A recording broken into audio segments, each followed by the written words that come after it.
Deus Todo-Poderoso, vamos dar início aos nossos estudos a respeito do Evangelho de Jesus, para que pedimos a assistência e proteção dos vossos bondosos mensageiros e do nosso anjo da guarda, a fim de que nos esclareçam a inteligência e nos dê o discernimento necessário a nós, desencarnados, e aos nossos irmãos desencarnados, que aqui vieram com a permissão do Pai, para bem compreendermos o que vamos estudar. Rogamos a Jesus, o nosso mestre guia, seja conosco em vez da nossa reunião. Em teu nome, Senhor, o seu bendito Filho Jesus, da nossa Mãe Maria, de Ismael e da irmã veneranda, protetora desta casa, damos por aberta a reunião de estudos nesta noite. Assim seja. Para testemunhar. E vos acontecerá isto para testemunho. Jesus em Lucas capítulo 21, versículo 13. Naturalmente que o mestre não folgará de ver seus discípulos mergulhados no sofrimento.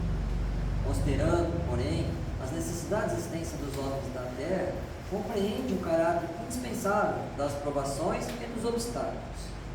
A pedagogia moderna está repleta de esforços seletivos, de concursos de capacidade, de testes da inteligência. O Evangelho oferece situações semelhantes. O amigo do Cristo não deve ser uma criatura sombria à espera de padecimentos.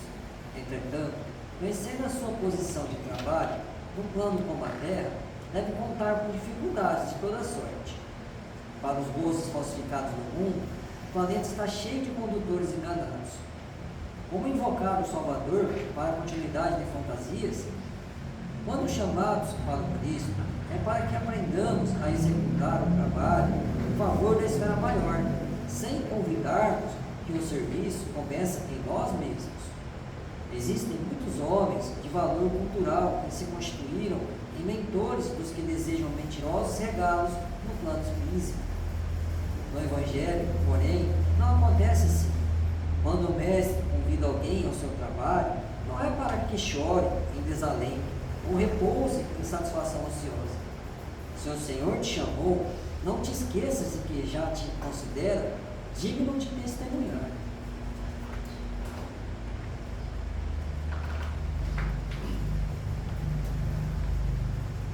Pai nosso que estais nos céus, santificado seja o vosso nome, Senhor. E venha a nós o vosso reino, e seja feita a vossa vontade, assim na terra como nos céus. O pão nosso de cada dia nos dai hoje, Senhor. Perdoai as nossas ofensas, assim como nós perdoamos aos que nos têm ofendido. E não nos deixeis que entremos em tentações, e livrai-nos, Pai, de todo mal, porque seu é o reino, o poder e a glória para sempre. Amém. Espíritos esclarecidos e benevolentes, bondosos mensageiros de Deus, que tendes por missão assistir aos homens e conduzi-los pelo bom caminho, sustentai-me nas provas desta vida. Dai-me força para suportá-las sem murmurar. Afastai de mim os maus pensamentos e fazei que eu não dê entrada a nenhum espírito que tentasse impedir e conduzir no caminho do mal. Esclarecei minha consciência com relação aos meus defeitos e tirai-me de sobre os olhos o véu do orgulho, capaz de impedir-os perceber e confessá-los a mim mesmo. A ti, sobretudo, bondoso anjo da guarda, que mais particularmente velais por mim, e a todos vós, espíritos protetores que por mim vos interessais, fazei que me torne digno da vossa proteção. Conheceis as minhas necessidades, que elas sejam atendidas segundo a vontade de Deus. Que a paz que irradia do coração de Jesus, e que abrange toda a terra, possa ser assimilada por todos os corações aqui presentes, tanto encarnados quanto os desencarnados, para que lhe possa dessa paz possamos compreender as leis que regem o mundo espiritual e ter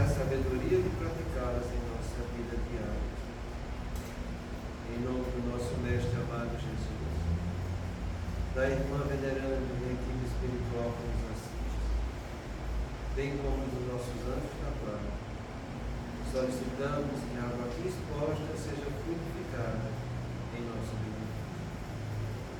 Que assim seja, damos graças a Deus.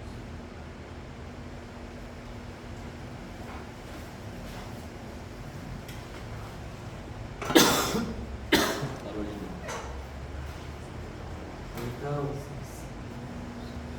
a gente vai dar continuidade aos estudos do seminário Obsessão do Movimento Espírita. E vamos passar algumas palavras do alívio para que depois a gente faça as nossas reflexões. Tá ligado a altura de baixo? Está vermelhinho. Não fica azul? Não sei. Aperta lá, vamos ver se fala ligar.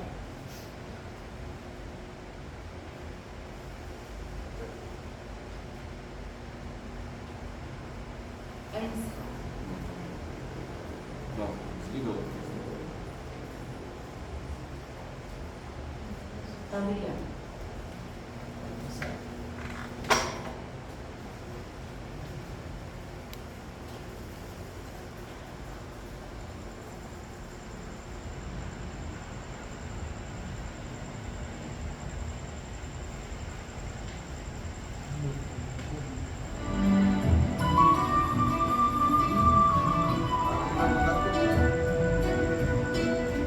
O livro Transtornos Psiquiátricos e Obsessivos, quase todo ele fala de processos coletivos que têm acontecido em muitos centros espíritas, infelizmente.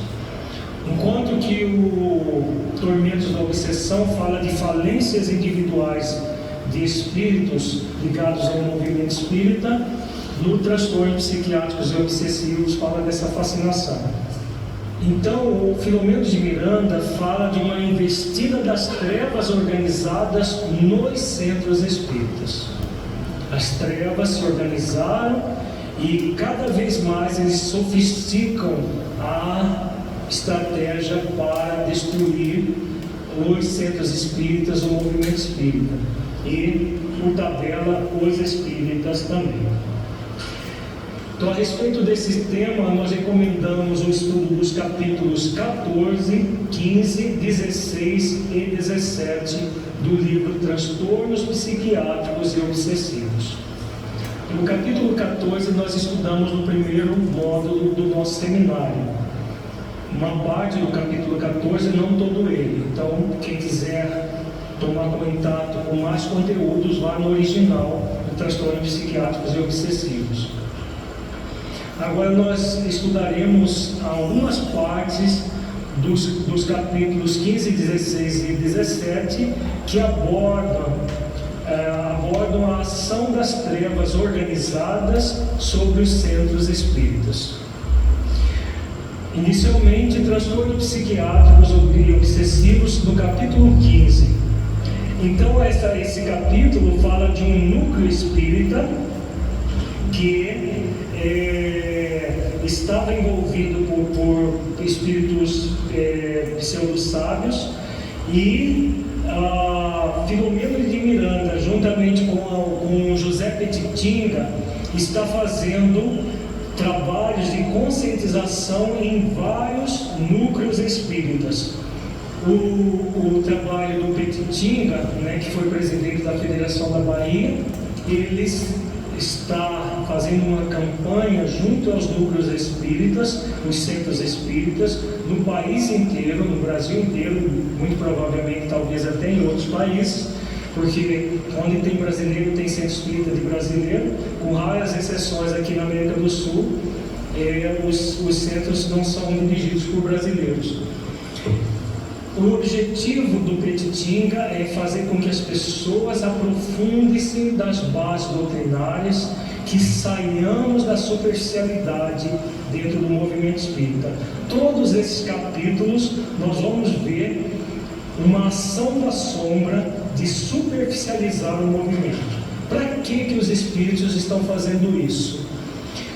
mantendo as pessoas dentro do movimento espírita, fazendo de conta que estão adentrando dentro da doutrina de verdade, o que vai acontecer?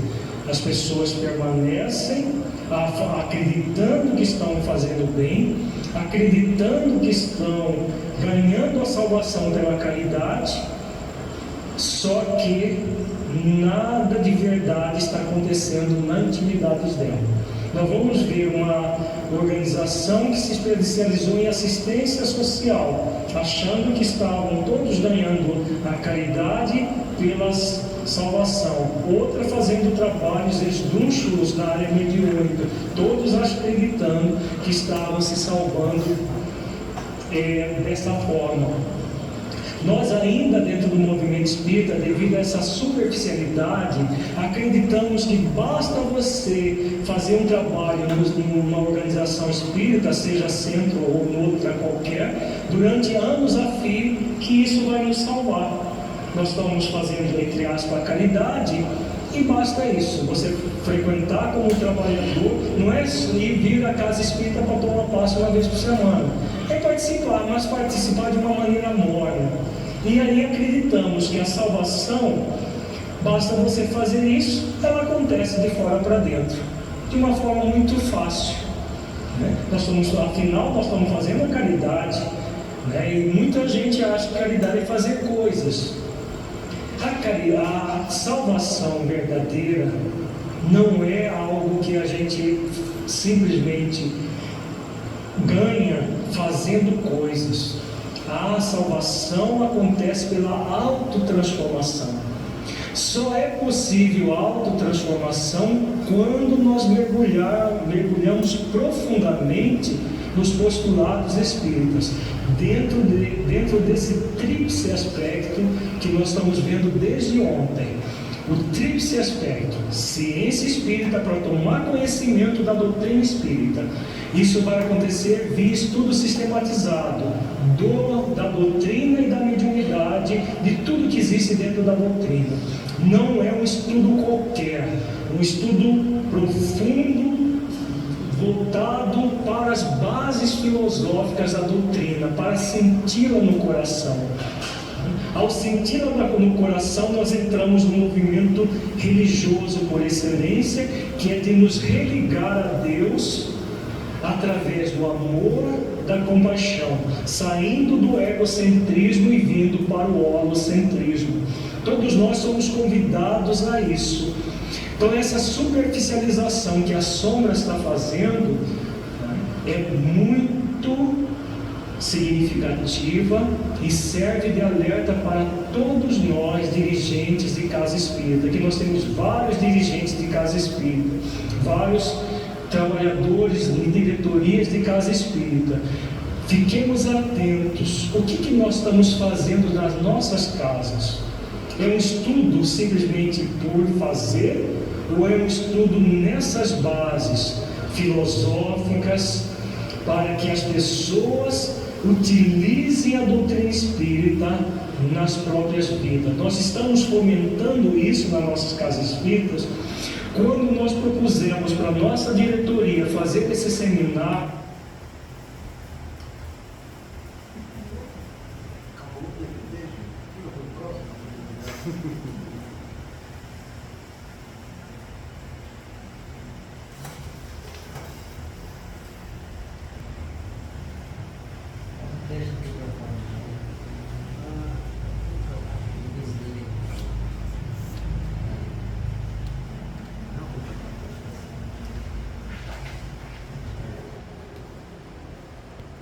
Eu acho que faz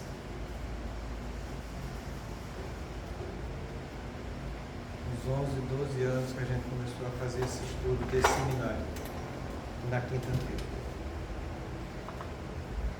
E a gente começou a fazer o estudo desse seminário para isso que a gente vai iniciar aqui agora. Foi preciso um longo preparo e a gente gostaria às vezes que se chegasse esse momento de hoje, alguns anos antes. Mas as coisas chegam no momento certo. no tempo preciso. A gente sempre tem estudado a respeito da obsessão do ponto de vista individual. Porque é algo que a casa espírita tem que fazer para as pessoas que frequentam, que querem aprender e querem se tratar. Isso é algo muito bom, belo, e que nunca vai parar de ser trabalhado dentro da casa espírita. Porém, a gente nunca deve esquecer que para você levar isso às pessoas, é preciso que você tenha um preparo e uma base da casa espírita. E quando a gente começou a trabalhar aqui, a gente começou a ver algumas dificuldades. A Marcinha, o Rangel, os que estão aqui desde o começo. E foi a gente estudando, tentando trazer esse esclarecimento, trazendo obras de Kardec para ser divulgada, para ser debatida. Foi convidando a direção da casa, os trabalhadores da casa, para que viessem frequentar. E o que aconteceu é a mesma coisa que aconteceu com a Lírio quando ele montou isso no Mato Grosso. Esse seminário foi feito para as casas espíritas. Foram pouquíssimas as casas que ficaram para o seminário.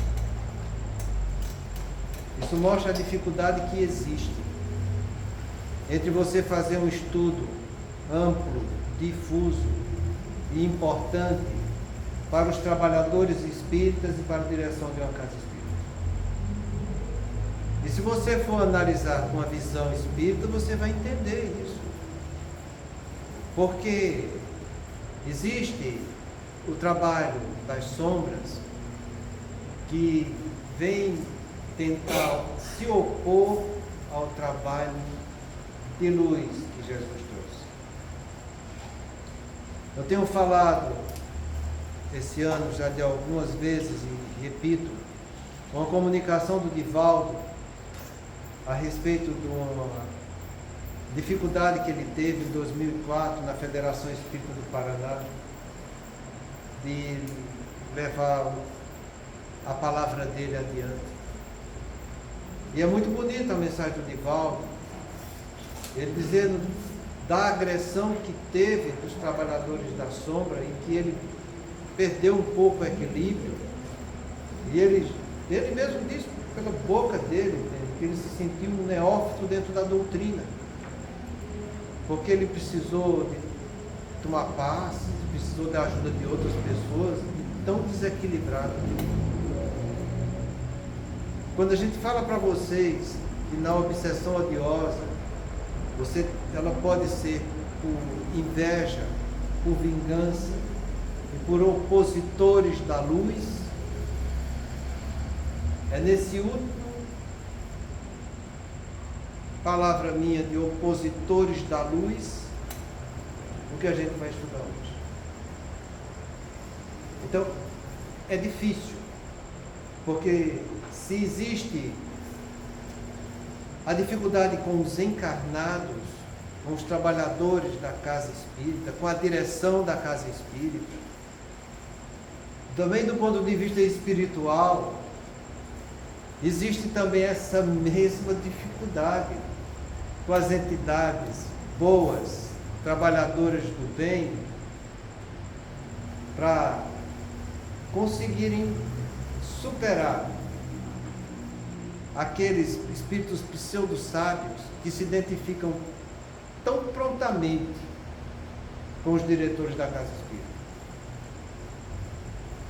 Você pode perguntar, mas será que os trabalhadores de luz não conseguem vencer os trabalhadores da sombra? É lógico que conseguem. Isso não tenha dúvida quanto a isso.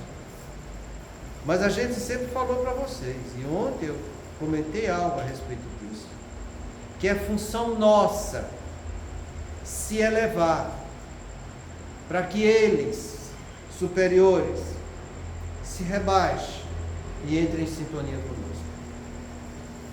É da lei que seja isso. Cada um agindo com a sua vontade. Eu ter a vontade de fazer o bem, o belo e o bom. Eu me esforçar para ir em busca disso.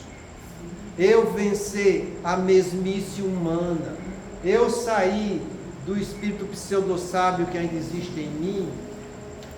Me distanciar desses espíritos pseudo-sábios que tentam me iludir e superar isso. É o esforço nosso quem vai ditar a atmosfera espiritual que a gente vai estar elegendo para cada um de nós. Então a situação é delicada, muito, mas é muito mesmo. Porque a gente vê as pessoas o tempo todo de uma maneira sorrateira, sutil, dos trabalhadores da casa de boa vontade, que estão se esforçando, em virtude das dificuldades, muitas vezes eles ficam até desanimados. Mas é como Jesus falou para a gente no sermão profético: aqueles, até os escolhidos, como se fosse possível, seriam levados pela espiritualidade inferior. Não. Se você realmente tem propósito, se você realmente quer fazer o que é certo, agradeça a Deus os confrontos e os enfrentamentos que o mal ainda vai te convidar. Porque é aí que você vai adquirir experiência e colocar em prática aquilo que você realmente quer. Então a gente vai começar a estudar a obsessão do tipo fascinação dentro da casa espírita. E não pensem vocês que as dificuldades que existem nessa casa são diferentes das dificuldades que existem nas outras casas, não. Porque é como ele falou isso aqui, é um trabalho que está sendo realizado em todos os centros do Brasil. E é em todos mesmo, porque não existe centro espírita imune. Eu dei o exemplo do Divaldo. Ele deixou isso documentado para tudo que é vídeo que você queira assistir.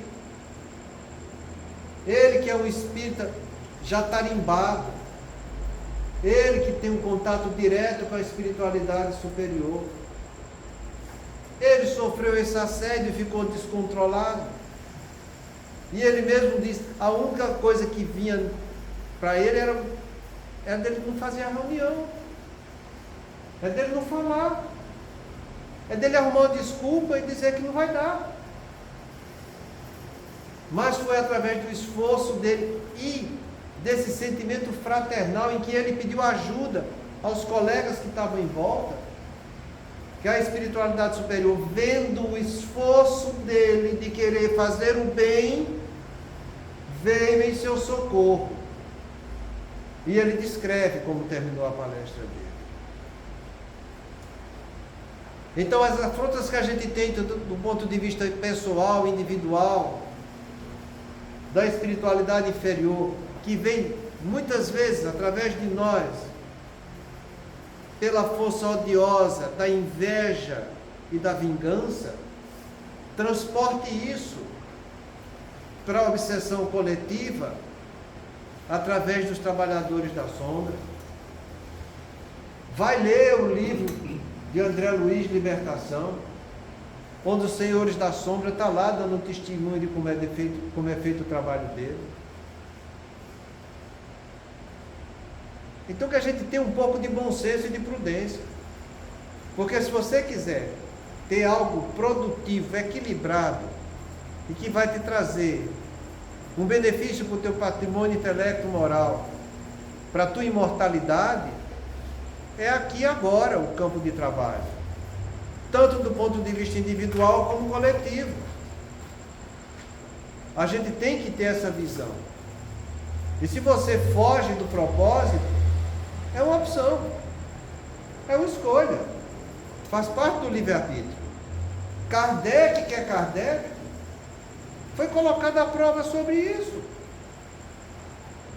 Ele que questionou se era para ele fazer ou não a codificação da doutrina. A própria espiritualidade de luz chegou para ele: você escolhe se você quer ou se você não quer, porque se você não quiser, tem quem queira. Então ele que foi o codificador, foi desse jeito. Então que nós que trabalhemos aqui, que façamos da nossa escolha. Se quiser ser dirigente, você escolhe. Você seria o ideal, mas se não for, vai ter outro para o lugar. Você que é médio, esclarecedor, você escolhe se quer ser ou não. Se você tem mediunidade ostensiva, você escolhe também. Se é passista, escolha. Quer trabalhar direito? Trabalhe. Se não quiser, paciência. Vai sobrecarregar alguém? Vai. Não tenha dúvida. Mas o trabalho vai continuar. Então, todas as casas do Brasil estão sendo estimuladas para entrar num movimento profundo de estudo da doutrina. Todas, sem exceção. E esse trabalho tem que ser como trabalho do ponto de vista pessoal. Esse vigiar e orar o tempo todo. Porque ninguém vai estar imune a isso. O estudo deve ser o tempo inteiro, ficado em alerta, para que as pessoas não caiam na acomodação. Caiu na acomodação, já sabe quem está do seu lado. A gente vai analisar com calma, e o tema, como é de obsessão coletiva, que foge um pouco do tema individualidade da obsessão, vocês fiquem à vontade para fazer questionamentos. Porque a gente vai ver muitas situações e exemplos delicados que ele vai trazer para nós, que ainda é feito equivocado aqui dentro. E depois que a gente estudar isso abertamente para todos, a gente deve se perguntar: será que vão continuar fazendo equivocado do mesmo jeito? A consciência é de cada um. A direção são de alguns. Mas o trabalho é de todos. Então a Lídia comenta, no módulo 8, Fascinação Coletiva nos Centros Espíritas. O livro Transtornos Psiquiátricos e Obsessivos nos relata sobre os transtornos obsessivos coletivos nos Centros Espíritas. Manuel Filomeno de Miranda nos fala da investida das trevas organizadas nos Centros Espíritas. Então a referência do nosso estudo vai ser isso aqui. Eu sou apaixonado por esse tema, sabe? Eu já li esse livro algumas vezes. Esse ano eu já li ele novamente. É porque é palpitante, diz respeito muito a gente que trata. Não estou falando de obsessão na casa espírita, não. Trata de obsessão no consultório da gente. Que é o que o meu tempo torna a repetir. Eu trato muito mais de obsessão no meu consultório do que dentro da casa espírita. Eu vou só fazer um, entre aspas, dar um exemplo do que me aconteceu ontem. Ontem. É uma paciente que eu acompanho já há algum tempo. E só mora ela e a mãe. Os demais membros da família faleceram. Já há algum tempo que eu fico falando, é uma obsessão grave, tem doença física, mas tem obsessão. Ela chegou para mim e disse: doutor, posso me mostrar um vídeo? Pode. Ela mostrou um vídeo, a paciente incorporada, no sonambulismo natural, noturno, né, natural, mas incorporada, bonitinho. A entidade se identificou, falou com ela, sem saber quase nada de doutrina espírita. Eu acho que a maior beleza foi as perguntas que ela fez para a entidade e a orientação que ela deu. É de arrepiar. É de arrepiar. Porque aquilo ali, a faculdade intuitiva daquela mulher devia ter um anjo muito bom do lado dela. E ela foi falando, e ela foi mostrando, entende? A entidade foi se identificando. Tinha sido filha dela na encarnação anterior, em que o próprio pai havia matado a mãe, que era ela reencarnada, e que o próprio pai continuava a obsessão porque não abria mão de se apoderar dela para ele.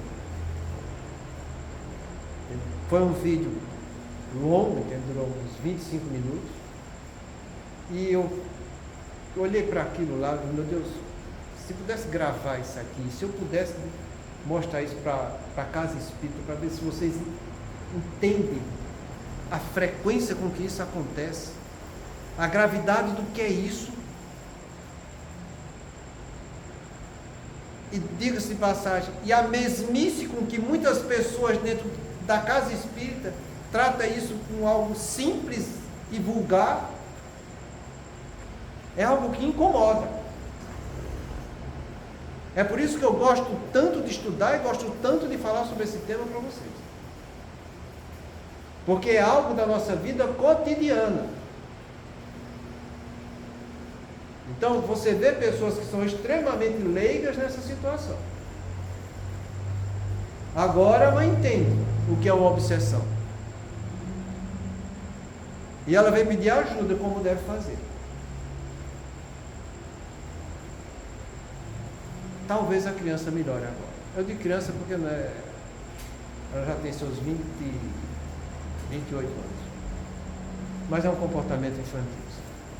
Então, que vocês leiam esse livro, porque é muito bonito, é muito interessante e é muito educativo. Então são transtornos, como ele fala aqui, do ponto de vista só de obsessão coletiva, dessa investidas das trevas no centro dos espíritos. Muitas vezes a gente vem falar aqui com vocês, principalmente mais na quinta-feira,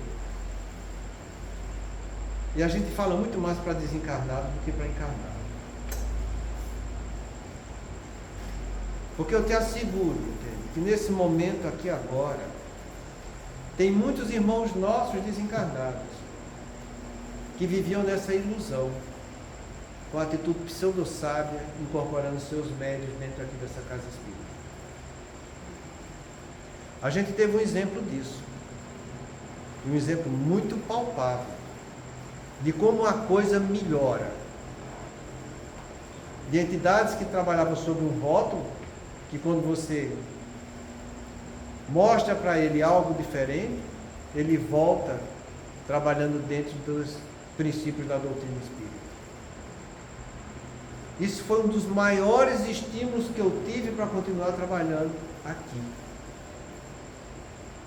É ver que quando você convida uma pessoa desencarnada, que está num campo restrito, como a Lírio fala aqui, achando que está fazendo coisas, está fazendo caridade, e quando você chama ele para responsabilidade pessoal, ele some, e depois de anos ele volta com uma vestidura totalmente diferente. É a própria espiritualidade dizendo para a gente: segue, vai adiante, porque o caminho é esse. A espiritualidade superior nunca vai chegar para a gente como a gente gostaria, que nem criança birrenta, ficar sentado esperando: eu quero que meu anjo da guarda fale isso assim, assim para mim. Eu quero uma psicografia da espiritualidade superior dizendo que é para eu fazer isso assim. Não vão fazer isso. Não vão. Nos pensamentos que te chegam, sobre as opiniões que cada um estiver formando, vai ter a ideia deles. A escolha é sua. A escolha é sua. Eu falo isso por experiência própria, porque eu tive isso na minha família. E que meu pai queria que fosse desse jeito, mas nunca foi desse jeito. E depois de muitos anos, ele entendeu o jeito que deveria ser. A escolha foi dele. Porque o ensinamento foi de todos, para todos e como todos devem fazer. Então, isso que a gente vai estudar aqui, mais uma vez, torna a repetir. Serve não só para nós encarnados, mas para muitos desencarnados. E nesses muitos desencarnados que tem, alguns não vão querer aceitar, o que é natural. Mas aí é problema deles, não é problema nosso. Que cada um faça a escolha que quiser.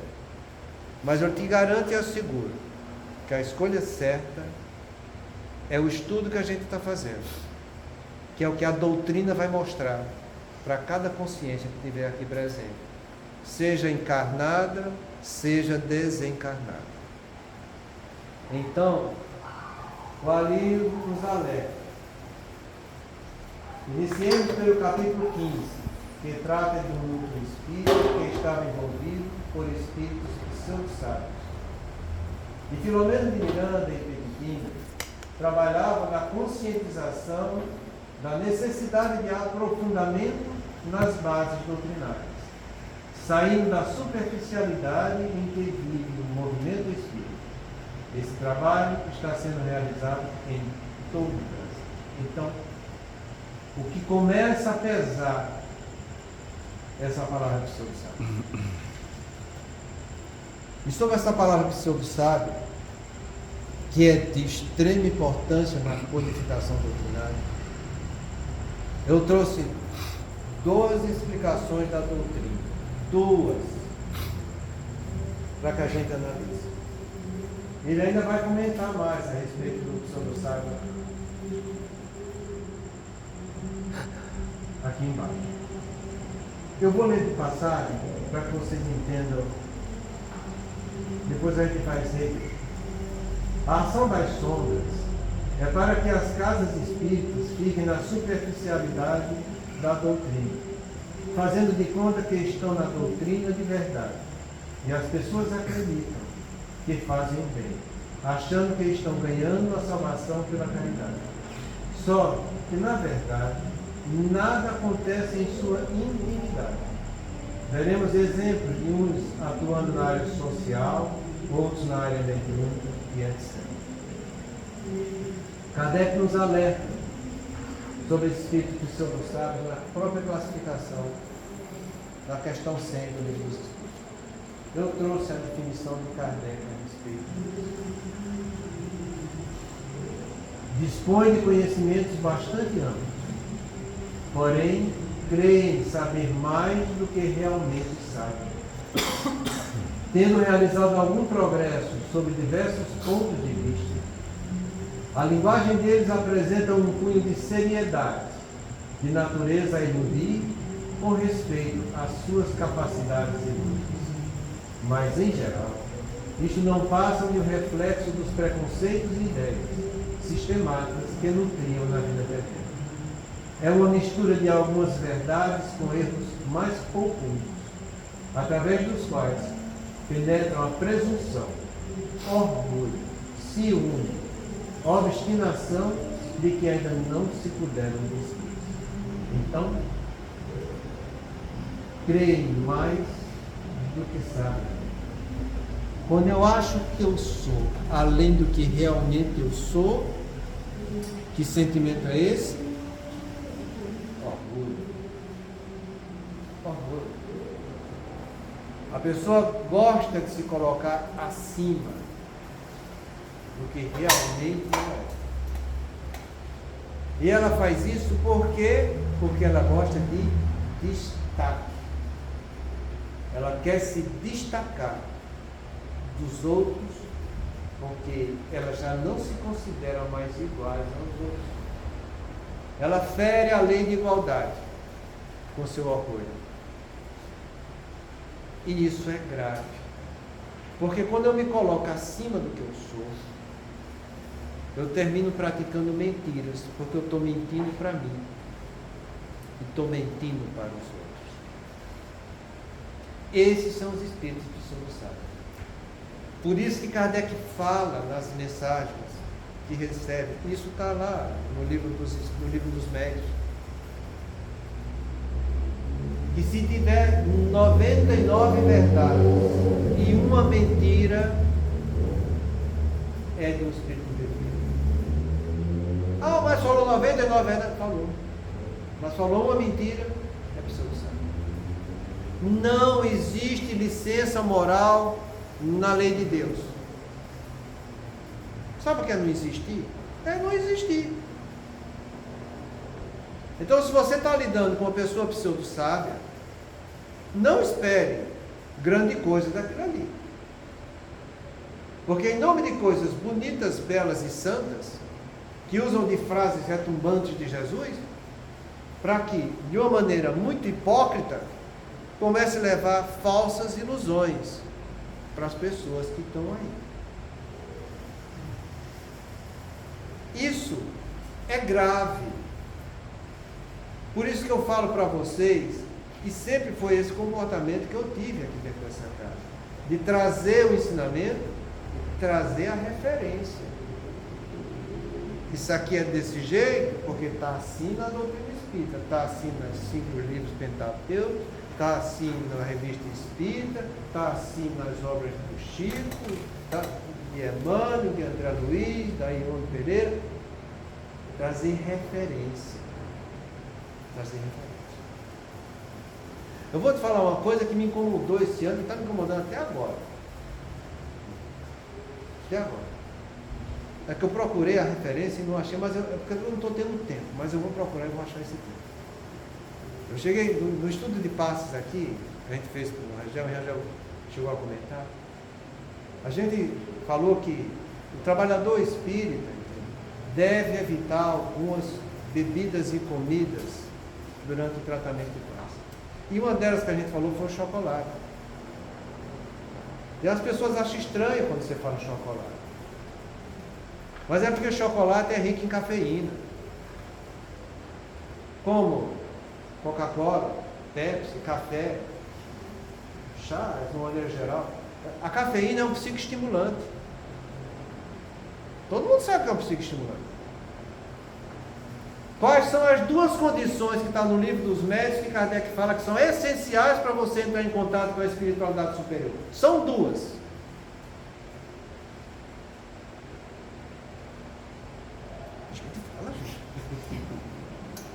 É o silêncio e o recolhimento. Como a pessoa pode estar recolhido com o seu sistema nervoso excitado? Não vai estar. Simplesmente ele não vai estar. Porque algo de fora que ele ingeriu está excitando o funcionamento do seu sistema nervoso. Então você, quando vier da paz, você deve vir, não estou dizendo que com fome, porque trabalhar com fome é ruim. Eu venho aqui com fome, eu falo que, nossa, falo com força. A fome me deixa desse jeito, então eu tenho que comer alguma coisinha, tá entendendo? Então você faz uma alimentação leve, entende? Para que você não venha com fome, porque se você ficar numa alimentação mais pesada, como você pode estar recolhido se seu espírito está ocupado com suas tripas que estão trabalhando lá dentro? Não vai estar, ué. Está lá no livro Missionários da Luz de André Luiz, quando ele fala da mulher que está sentada na mesa mediúnica, gordinha lá, cheia de comida nas tripas, bilhões para cima e para baixo, entende? Não vai estar trabalhando legal, gente. Então nem tanto, nem tão pouco. Você venha numa condição em que você possa se recolher, esquecer do seu corpo, porque é seu espírito que tem que trabalhar dentro da casa espírita, não é seu corpo. Ofereça condições nobres para o seu corpo, para que realmente você entre em silêncio interior e consiga se recolher. Isso é meditar, seu espírito ficar refletindo naquele trabalho que você está executando, porque é teu espírito que tem que trabalhar aqui, gente. Então são coisas simples, sabe? Mas que as pessoas acham, não, o importante é o amor que eu tenho.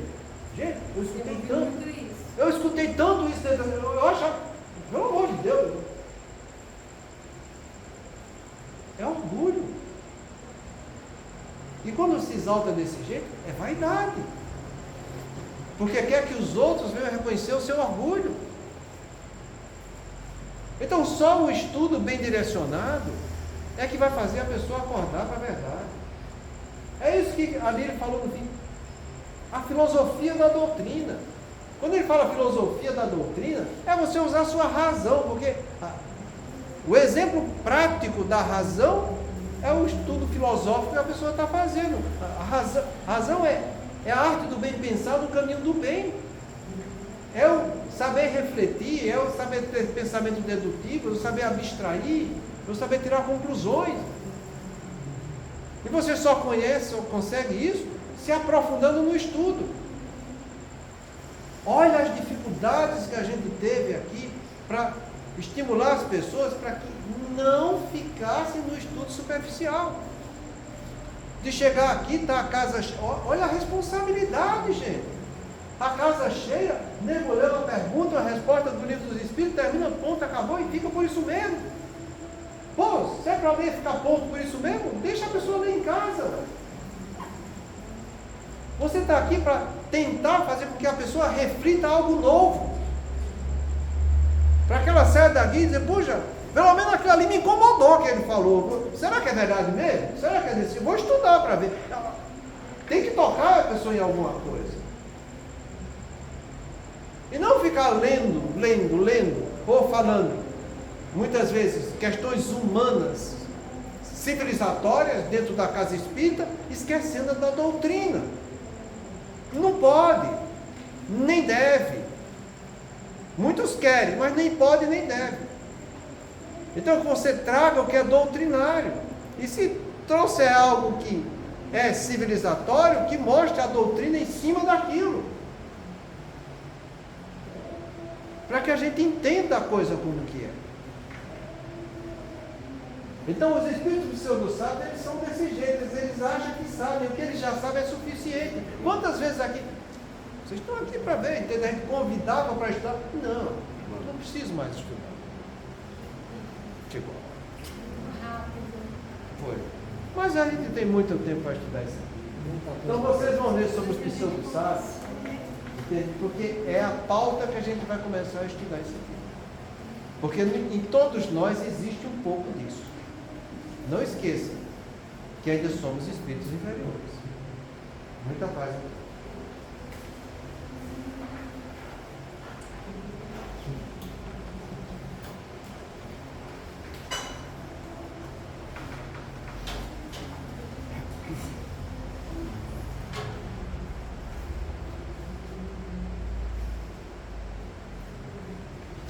Façamos nossa prece. Aos amigos que ainda não conquistamos. Deus misericordioso, que a tua bondade se estenda sobre todos os espíritos que se recomendam às nossas preces, em particular os amigos que ainda não conquistamos.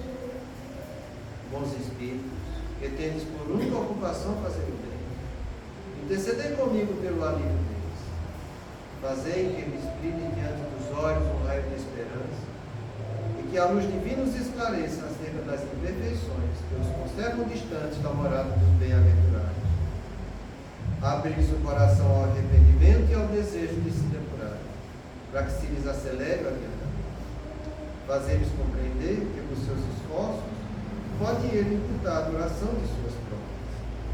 Que Deus, em sua bondade, nos dê o entendimento da fraternidade, e que nos fortaleça para preservarmos juntos nas boas resoluções. Que essas palavras repassadas de benevolência possam suavizar-lhes as penas, mostrando que nos compadecemos com o seu sofrimento e que lhes desejamos toda a felicidade. Agradecido, Senhor, por mais essa noite de estudo, por essa casa espírita que nos acolhe. Que Deus, nosso Pai, a espiritualidade amiga que nos assiste, nos fortaleça no caminho dos estudos, levando Evangelho de Jesus, para conosco mesmo, para com nossa família e em nossa comunidade. Pai nosso que estás nos céus, santificado seja o vosso nome. Venha a nós o vosso reino, seja feita a vossa vontade, assim na terra como no céu. O pão nosso de cada dia nos dá hoje. Perdoa, Pai, as nossas dívidas, assim como nós perdoamos